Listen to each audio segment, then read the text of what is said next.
اب دوسرا حصہ شروع ہونے جا رہا ہے۔ آپ صلی اللہ علیہ وآلہ وسلم کی مبارک سنتیں علیکم بسنتی کتاب سے پڑھا جا رہا ہے۔ اللہ تعالی ہمیں ان سنتوں پر عمل کرنے کی توفیق عطا فرمائے۔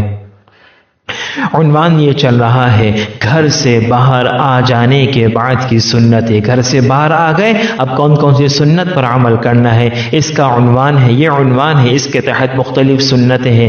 آج ہم ایک سنت یہ پڑھ رہے ہیں۔ نمبر 1، مسجد میں داخل ہو جانے کے بعد یہ دعا پڑھے، اعوذ باللہ العظیم وبوجہہ الکریم وسلطانہ القدیم من الشیطان الرجیم۔ اس کا مفہوم یہ ہے، میں پناہ چاہتا ہوں اس اللہ کی جو عظیم ہے اور بہت کریم ذات ہے، اور بادشاہت اس کی سب سے پرانی بادشاہت ہے۔ کس کی پناہ چاہتا ہوں؟ شیطان مردود کی۔ سنت، اذان کا جواب دینا، یعنی جو کلمات مؤذن کہتا جائے وہی کلمات سننے والا دہراتا جائے۔ آج یہ سنت پر عمل خال خال ہوتا ہوا نظر آ رہا ہے۔ یعنی بھائی جب انسان گھر میں موجود ہو، بازار میں ہو، دفتر میں ہو تو اذان کی آواز تو آ ہی جاتی ہے۔ آداب میں سے ہے کہ تھوڑی دیر کے لیے اپنے کام کو، یعنی ایک مسجد کی اذان کا جواب تو دے دیا جائے۔ باقی مختلف مساجد سے اذان ہوتی رہتی ہیں، ٹھیک ہے بھائی، سب کا دے دے تو بہت اچھی بات ہے، نہیں تو کم از کم ایک مسجد کی اذان کا جواب تو اول تا آخر دے دینا چاہیے، یہ سنت ہے۔ لیکن علامہ الحفیظ توبہ، اللہ ہمارے حالوں پر رحم فرمائے، 3 منٹ کم و بیش 2.5 منٹ یا 2 منٹ کا وقت بھی نکالنا بسا اوقات مشکل معلوم ہوتا ہے۔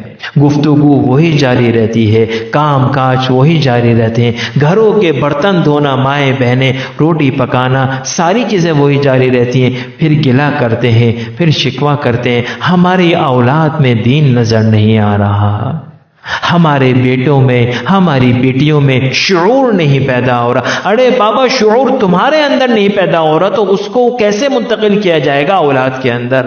تمہارے اندر اگر پیدا ہو جائے کہ اذان ہوتے ہی ادب سے بیٹھ جاؤ، کیونکہ مالک دو جہاں کا نام لیا جا رہا ہے، ٹھیک ہے 2-3 منٹ ہی کی تو بات ہے، اذان جو مؤذن صاحب کہہ رہے ہیں، جو کلمات کہہ رہے ہیں وہی تم بھی دہراتے رہو، اس کے بعد اپنے کام کاج کر لو، کون منع کر رہا ہے؟ ایسا ہے یا نہیں؟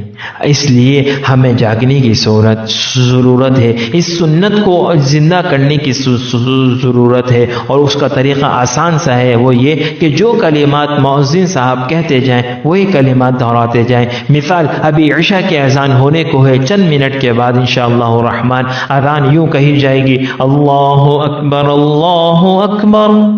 اب جن کے کانوں میں آواز آئے وہ بھی یوں کہہ دے، اللہ اکبر، یہ جواب دیا جا رہا ہے۔ پھر کہا جائے گا اللہ اکبر، یہی جواب دے دیا جائے، اللہ اکبر۔ یہ کوئی مشکل ہے؟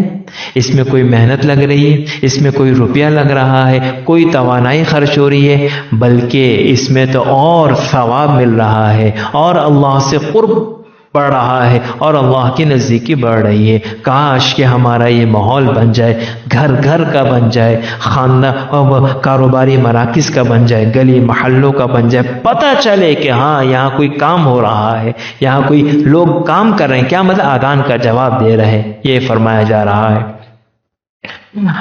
اور ایسے ہی بچوں سے رات کو پوچھا جائے، ہاں بیٹے آج 5 اذانیں ہوئی ہیں الحمدللہ، کس نے 5 اذانیں سنی؟ سبھی کہیں گے ہم نے سنی الحمدللہ۔ ٹھیک ہے، فجر کی اذان کے قریب اٹھا جاتا ہے، چلو 4 تو سنی گئی ہوں گی انشاءاللہ الرحمن، مان لیا، لیکن بہت سارے لوگ فجر کی اذان سے پہلے بھی اٹھے ہوئے ہوتے ہیں اللہ کی توفیق سے۔ ہاں بھائی، کس نے جو ہے 5 اذانوں کا جواب دیا؟ آپ نے دیا؟ اہلیہ محترمہ سے پوچھا جائے، بچوں آپ نے دیا؟ بیٹے بیٹی بھائی بہنوں سے پوچھا جائے، جنہوں نے دیا ہو اپنی حیثیت کے مطابق ان کو انعام سے نوازا جائے، تاکہ وہ اس سنت کو زندہ کرنے والے مزید بن جائیں، اہتمام سے کرنے والے بن جائیں۔ کیا مشکل ہے؟ پیسہ خرچ کرنے سے، چیزیں دینے سے کم نہیں ہوتا، بڑھتا ہے۔ کاش کہ یہ فارمولا سمجھ میں آ جائے۔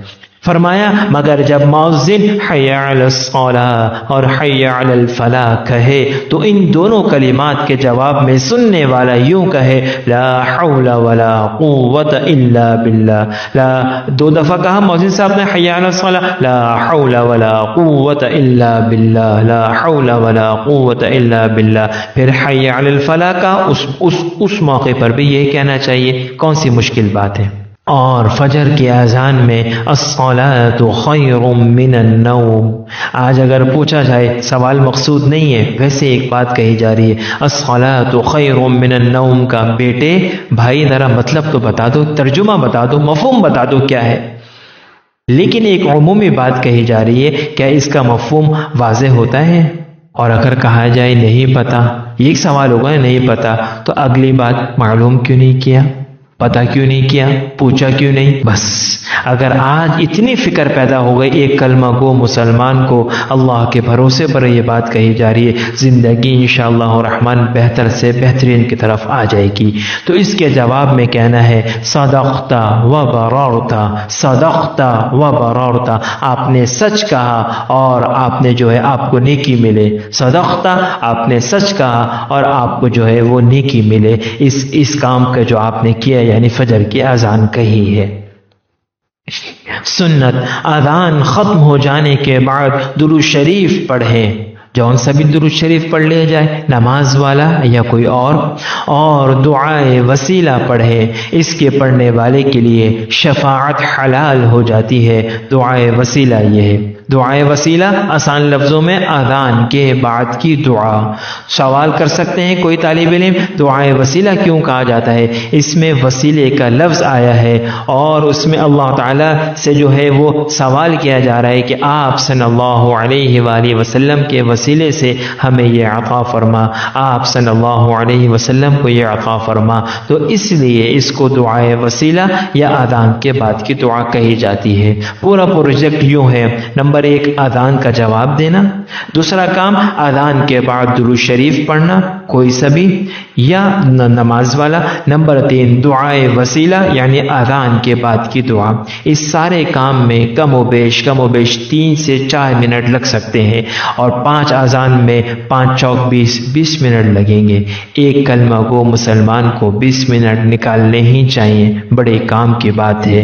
دعائے وسیلہ یہ ہے اللہم رب هذه الدعوة التامة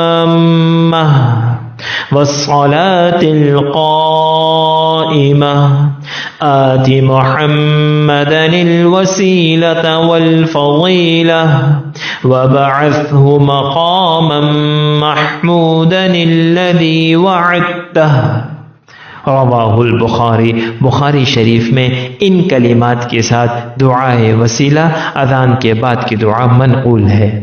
میں نے پہلے بھی عرض کیا تھا کچھ الفاظ زیادہ ہیں اذان کی دعا میں، لیکن وہ معتبر روایات سے، معتبر جو ہے اس سے کتب میں وہ موجود نہیں ہے. لہذا بہتر یہی ہے کہ جو معتبر ہیں یعنی جو حوالے کے ساتھ ہیں انہی کو پڑھا جائے، انہی کو معمول بنانا چاہیے. جس کا مفہوم بہت پیارا ہے، اے اللہ اس دعائے کاملہ اور آنے والی جو نماز قائم ہونے والی ہے اس کی برکت سے اس کے طفیل آپ عطا فرما دیجئے ہمیں محمد صلی اللہ علیہ وآلہ وسلم کا وسیلہ اور فضیلت، اور ان کو اس مقام پر پہنچا دیجئے جس کا آپ صلی اللہ علیہ وسلم سے اے اللہ آپ نے وعدہ فرمایا ہے. یہ مفہوم عرض کیا گیا ہے اس دعا کا. سنت، اذان و تکبیر کے درمیان دعا کی مقبولیت کا وقت ہے. لیجئے اذان اور تکبیر، اذان ہوئی ہے کم و بیش 10 12 15 منٹ پہلے. اب اس کے بعد سے جو تکبیر ہونی ہے یعنی نماز کھڑی ہونے سے پہلے جو تکبیر کے الفاظ دہرائے جاتے ہیں کہے جاتے ہیں اس کو تکبیر کہا جاتا ہے، اقامت کہا جاتا ہے. اس دوران جو وقت ہے وہ دعا کی قبولیت کا وقت ہے. اللہ تعالیٰ ایسے وقت میں دعاؤں کو سنتے ہیں، دعاؤں کو قبول فرماتے ہیں. لہذا کرنے کا کام یہ ہے اللہ کی توفیق سے حاضری ہو جائے، نماز نماز میں ابھی وقت ہو، ایک ایک لمحے کو اپنے لیے سعادت سمجھنا چاہیے، ایک ایک لمحے کو اپنے لیے قیمتی سمجھنا چاہیے، بجائے اس کے کہ دائیں دیکھا جائے، بجائے اس کے کہ بائیں دیکھا جائے، بجائے اس کے آپس کی گفتگو کی جائے یا موبائل دیکھا جائے یا کسی اور بالفرض جائز ہی کام کیوں نہ ہو اس میں مصروف ہو جائے۔ یہ کام ان وقتوں کے لیے نہیں ہے، یہ کام ان وقتوں کے لیے نہیں ہے۔ یا یہ کہ بار بار جو ہے ساعت کو دیکھنا، گھڑی کو دیکھنا، اب 4 منٹ باقی رہ گئے، اب 3 منٹ باقی رہ گئے، اس سے کیا ہوگا؟ اس کا کوئی حاصل وصول ہے؟ کوئی بھی نہیں ہے۔ اللہ کے بندوں کو سوچنا چاہیے کہ اللہ نے حاضری دے دی، ایک دعا بھی اگر میری اس وقت میں اللہ نے سن لی اپنے فضل سے، میرا تو بیڑا پار ہو گیا۔ مجھے تو یہ وقت بھی کم لگ رہا ہے، یعنی اتنا وقت ہے، 5 منٹ باقی، میں اپنے لیے اپنی بگڑی بناؤں، اللہ سے اپنی دعائیں مانگوں، چہ جائے کہ میں آپس کی گفتگو کروں وغیرہ۔ اللہ تعالی ہمیں ان باتوں کی سمجھ عطا فرمائے، بہتر طریقے سے عمل کی توفیق عطا فرمائے۔ بس آج کا سبق سنت کا یہاں تک ہی ہے۔